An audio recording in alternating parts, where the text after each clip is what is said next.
Hello, I'm David. And I'm Andrea. Welcome to If I Can, You Can. This is the fifth in our series of video podcasts, which can be found on canningusa.com. Today we're going to can whole meals in a jar: chilies, stews, and meat sauces. Let's get started. These are the ingredients that you need to make the chili and the equipment you need to be able to can it. This is the fresh pot roast that I got at the butcher this morning. And here we have the onions and the tomatoes that David picked up at the farmer's market. And these are beans that I washed and drained and then soaked overnight. And I'm using a mandarin orange juice mixture today. And we have chili powder and a lemon.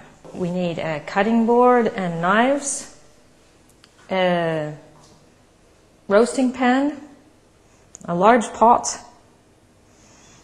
a funnel, some kind of a cup or a ladle, a jar lifter, paper towel for wiping off the rims of the jars, and clean dishcloths.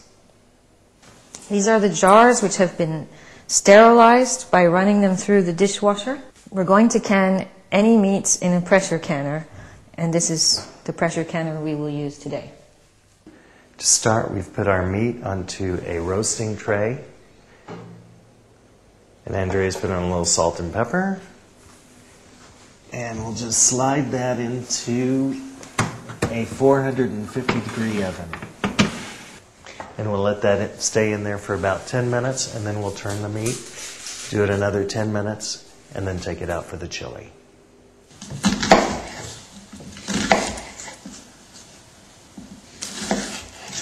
Okay, what we're doing here is we're chopping up the onions, and then David's going to take them over to the pot and saute them in a little olive oil.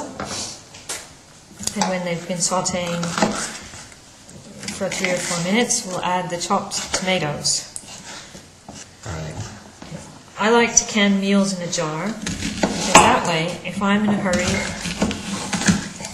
and I don't have time to cook dinner, I can get a whole meal out of the cellar and make some rice or some pasta to warm up the chili, and then I have a whole meal.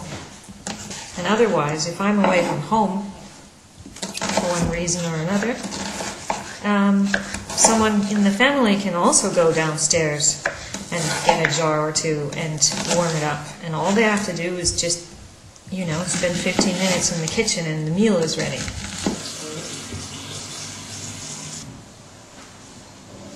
The onions are chopped and all ready to go in. I have heated some olive oil here in our pot.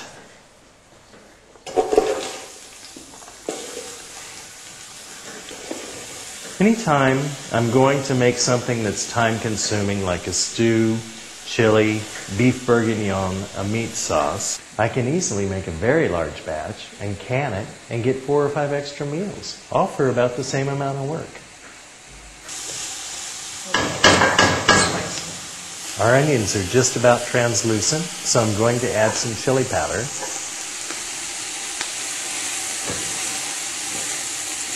And mix it in a little bit. And Andrea, I think you have some tomatoes ready. I think we can add those.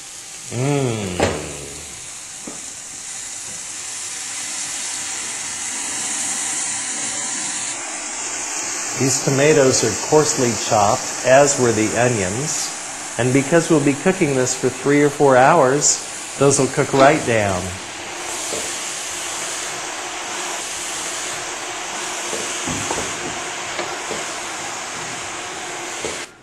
And our meat's probably ready to turn.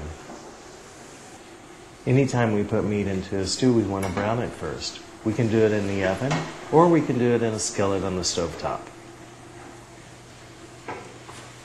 I also make a vegetarian version of this chili, and you can read the recipe on the website canningusa.com. I'm draining the beans, and I'm saving the water that the beans have been soaking in all night, because I like to give that water to my houseplants. It's full of nutrients and trace minerals, and the plants really love that gift. I know the meat's ready. Andrea, that looks good enough to eat by itself.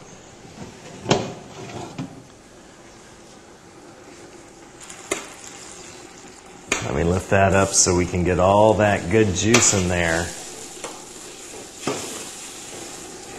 We're going to let this cook for 3 or 4 hours until that meat is extremely tender. And with all those good drippings, I'm going to put some water in there and put that into the chili too. And Andrea's putting in the beans.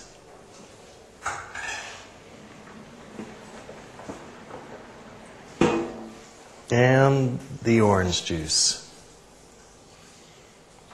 And she'll just stir it as necessary.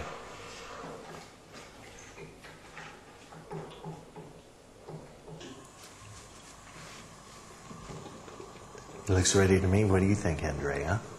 Have a taste and see.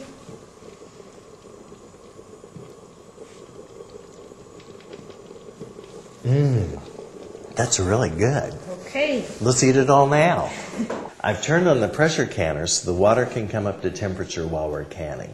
And we're going to can it right now. Okay, we're putting it down in our sink with a hot pad. I'm going to can in a couple different sized jars today. A little bit bigger jar. This is for about 2 or 3 people. And this can be for 3 or 4 people. And I keep these in stock. Chili's always in stock, in fact, because I like to use it for impromptu dinners. If somebody just stops by the house and I want to invite them for dinner, I always have chili on the shelf. And I can always serve chili to anyone at any time. Here we go. We take our jar, the canning funnel, and fill the jar. For chili, the recipe calls for 1 inch of headspace. Every time I make chili, I'm just so amazed at how good it is. All right, so we have an inch of headspace there. Andrea is taking the canning jar, and she's running a wooden handle around it to remove the air bubbles. Remember to only use wood or plastic, no metal. And note, she's wiping around the top of the jar to remove any food particles, putting on the lid carefully and the cap, and tightening it. We introduced the pressure canner in video podcast number 4. You can also find details about it on canningusa.com. I've brought the water up to temperature in the pressure canner because we never want to put hot jars into cold water. It has to be hot. Now I'm lifting the jars into the pressure canner one at a time. We want to try and make certain that the jars don't touch. When using a pressure canner, or when canning in general, make certain you know the altitude of where you're canning. Andrea only lives about 10 minutes from me, but we have a difference of almost 300 feet in altitude. So we have to make certain that when I go to her house, that we're using the procedures for her house. That can be found on canningusa.com. And now we're ready for the lid of our pressure canner.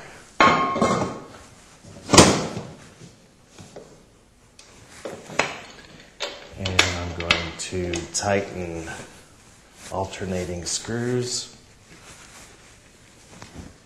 Check my seal and bring it down nice and tight. And notice the petcock is open.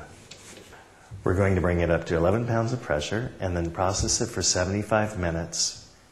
After it's processed, we'll let it set and then label and store. All of these can be found on canningusa.com. Whole meals in a jar make great gifts. Sometimes I'll can smaller portions for friends that live alone, who don't actually have a big family. Chili is a great meal in the wintertime. So when the kids come back from the snowboarding slope, it's one of their favorite meals.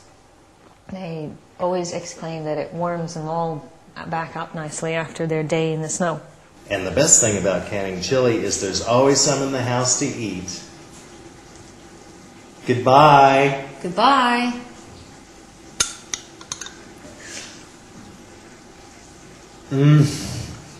That is good.